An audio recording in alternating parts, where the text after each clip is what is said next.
Elle est au cœur de l'actualité en ce moment. L'Ukraine et la Russie produisent à elles deux plus de 50% du total mondial d'huile de tournesol. Et cette dernière commence à faire défaut dans certains rayons de la grande ou moyenne distribution, face à la frénésie de consommateurs qui craignent la pénurie et achètent plus que nécessaire. Ici, environ 5000 bouteilles d'huile de tournesol et le double de colza, et on ne parle même pas des bidons, sortent chaque année de cette exploitation agricole située à Savigny, entre Charmes et Mirecourt. Nous sommes au GAEC Robinet, dont le fils Alexandre, à l'image, s'est lancé il y a 4 ans avec ses parents dans l'oléagineux. C'est notre production qui a été récoltée l'année dernière, donc qui a été séchée et puis après elle est mise en big bag. Il faut déjà arriver à semer, récolter une bonne graine, arriver à la conserver correctement, parce que ça c'est important, il faut qu'elle soit sèche.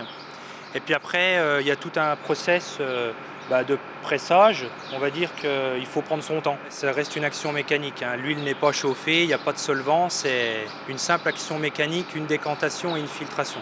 Quant à la pénurie, Alexandre a son avis sur la question. Il y en a beaucoup qui nous posent des questions, est-ce qu'il y en aura assez? Mais oui, il n'y a pas de souci, hein.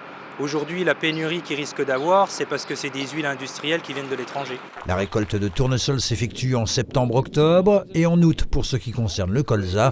Petit tour au champ. Elle a été semée la semaine dernière, elle n'est pas germée du tout encore. Il faut lui laisser du temps maintenant. Sur 270 hectares, une soixantaine est réservée au colza, pas plus de 5 pour le tournesol. Une production qui augmente cependant doucement et prudemment. C'est 10, 20, 30 heures de plus tous les ans. Mais voilà, on y va insensiblement. Parce que si c'est pour trouver des clients, ils en prennent une fois des grosses quantités et puis après ils n'en prennent plus.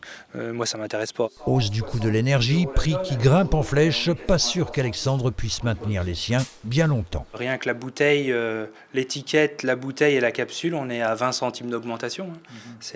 Alors ça va qu'on a fait, là on vient de faire du stock parce que ça va encore augmenter. Les semences. Pour les semences, oui, forcément, ça suit le cours. Nos coûts de production ont explosé. Ses principaux clients, la restauration collective via la plateforme AgriLocal, le centre de cancérologie de Nancy-Brabois, certaines collectivités, 2 grossistes et bien sûr les particuliers.